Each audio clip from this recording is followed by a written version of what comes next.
They tell you stories about golden halls and kings sleeping on piles of treasure. They show you gems the size of a dragon's heart, shining like stars in the dark. That's the tourist brochure. This is the life of a real miner. You don't sleep in a palace. You sleep in a stone box, listening to the forge roar through the walls. Your hands are never clean.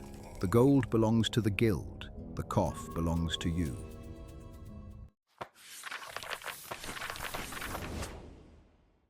Sunlight, that's a myth for the surface dwellers. Here, the only thing that rises is the morning shift.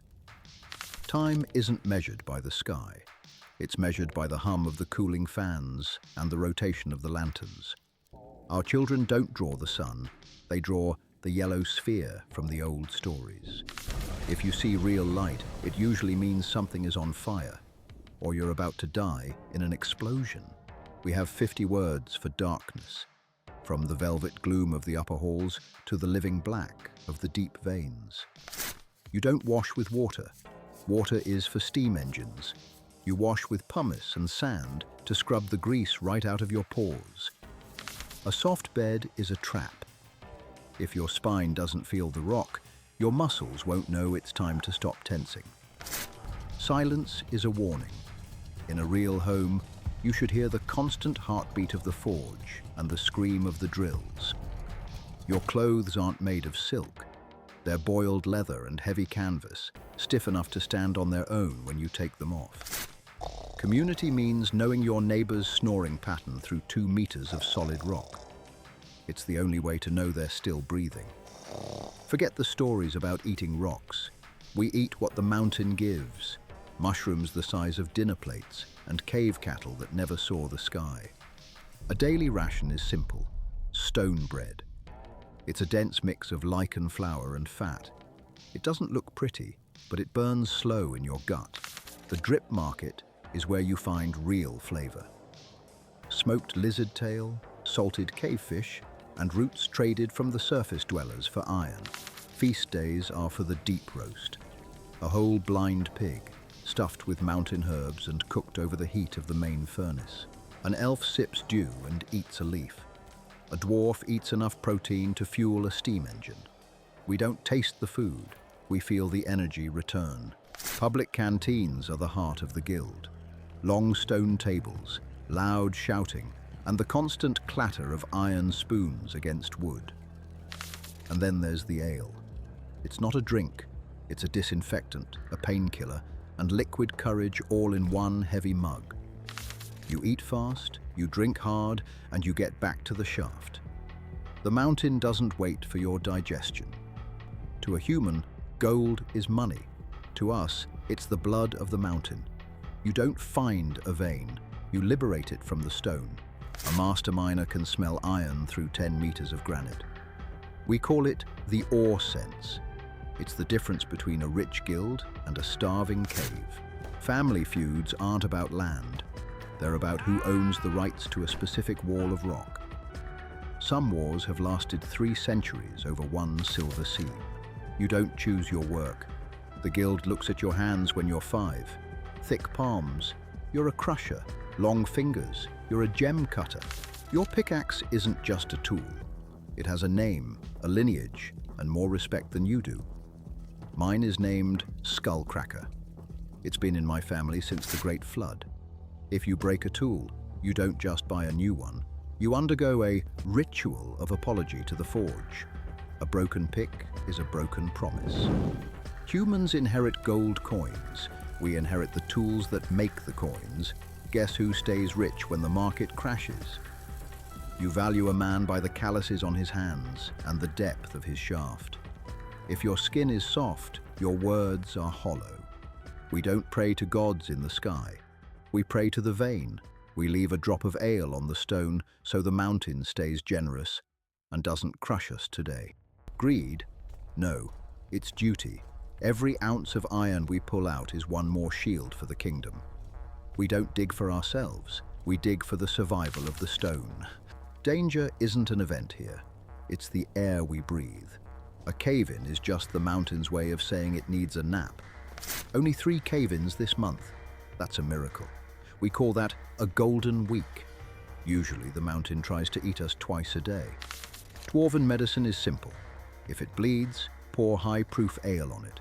If it still bleeds, you're not using enough ale. Broken bones. We don't use silk bandages.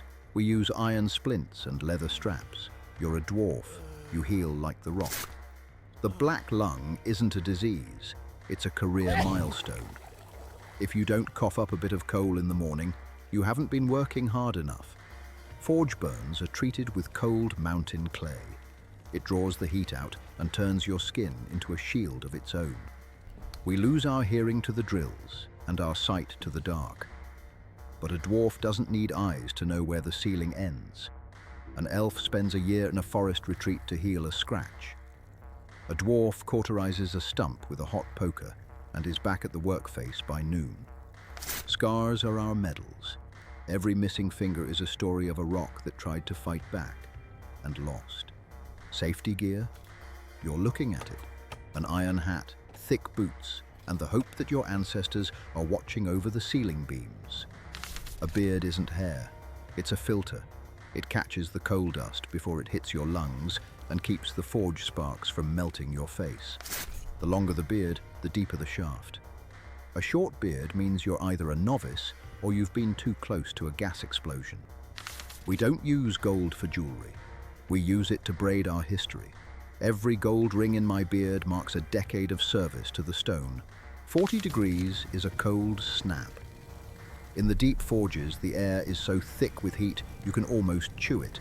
If you aren't sweating, you're dead. Cleaning a beard is a 3-hour ritual. Oil to soften the grit, a steel comb to pull out the shrapnel, and ale to celebrate finishing. Cutting a dwarf's beard is worse than taking his life. It's the ultimate punishment. A beardless dwarf is a ghost without a name. The hierarchy is simple. You start as a mud rat, hauling rubble. Your wage is a bowl of stew and a promise that you won't die today. After 50 years, you might become a striker. That's when the guild gives you your first silver coin and a pickaxe with your own name on it. The Deep Masters are the elite.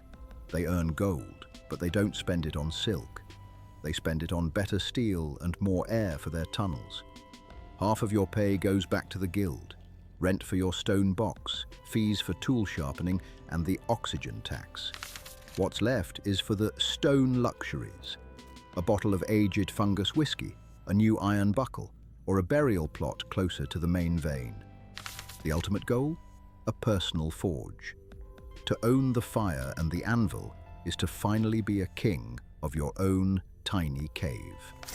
A human buys a horse that will die in 10 years. A dwarf buys a hammer that will build 10 generations of homes. We don't give to the poor. We give to the widows of the deep. To the families of those the mountain took before their shift was over. Real wealth isn't in your pocket. It's in the weight of your boots. The heavier they are, the more metal you own. I've worked for 100 years. I own a bed, a hammer, and a debt to the guild. And I wouldn't trade it for all the sunlight in the world. The surface is a mess. No ceiling, no walls, just infinite emptiness. It's like living in a room that forgot to have a roof. Wind is just a draft you can't fix. And rain is a plumbing disaster that God refused to repair. Then there are the elves, leaf eaters. They spend a century singing to a tree. We spend a century making sure that tree doesn't grow into our ventilation shafts.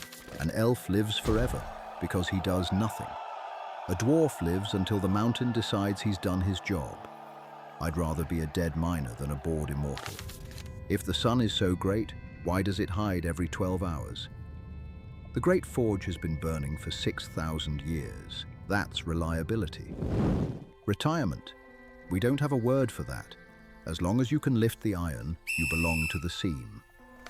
When the heart finally stops, we don't need a coffin. Just roll us into the deep crevice. We came from the stone. We go back to the stone. The mountain always wins. You don't conquer it. You just borrow a few cubic meters of its silence for 100 years. But enough about honest work. If you want to see how to make gold without swinging a hammer, talk to a human.